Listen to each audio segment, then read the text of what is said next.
एक छोटे से गांव में राहुल नाम का एक लड़का रहता था।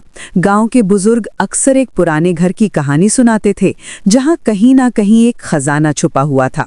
राहुल का दिल इस रहस्य को सुलझाने के लिए बेचैन रहता था। वो रोज उस पुराने घर के पास जाकर सोचता था कि कहाँ हो सकता है वो खजाना। एक दिन राहुल ने हिम्मत जुटाई और उस घर के पिछवाड़े में खुदाई शुरू कर दी। घंटों की मेहनत के बाद उसे एक पुराना संदूक मिला। उसका दिल जोर से धड़क रहा था।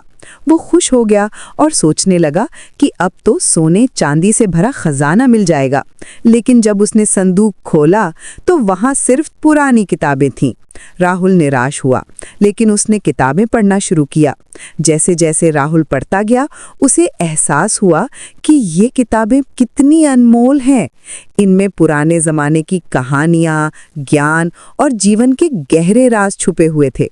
हर पन्ना उसे कुछ नया सिखाता था।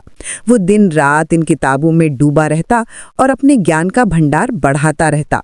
कुछ दिनों बाद राहुल ने गांव वालों के साथ अपनी सीखी हुई बातें साझा करनी शुरू कर दी।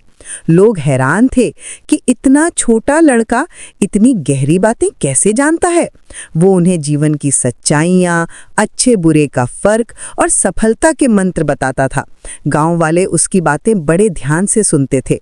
एक दिन जब किसी ने राहुल से पूछा कि उसे ये सब ज्ञान कहाँ से मिला, तो उसने गर्व से कहा, ये मेरा खजाना है। उसने उन पुरानी किताबों की तरफ इशारा किया।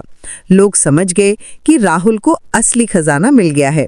वो कहते, राहुल ने असली खजाना ढूंढ लिया है। समय बीतता गया और राहुल का ज्ञान बढ़ता रहा।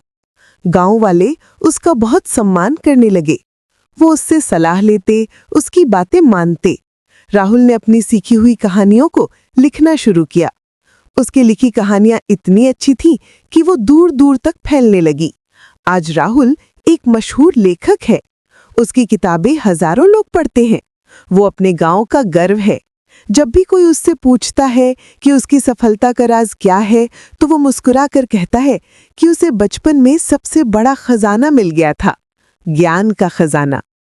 ये कहानी हमें सिखाती है कि ज्ञान सबसे बड़ा खजाना है।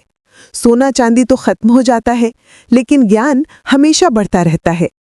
राहुल की तरह अगर हम भी किताबों से दोस्ती करें, तो हमारी जिंदगी में भी वो खुशियां आ सकती हैं जिनकी हमने कभी कल्पना भी नहीं की होगी। याद रखिए कि असली खजाना वो है जो हमारे दिमाग में होता है, तिजोरी में नहीं।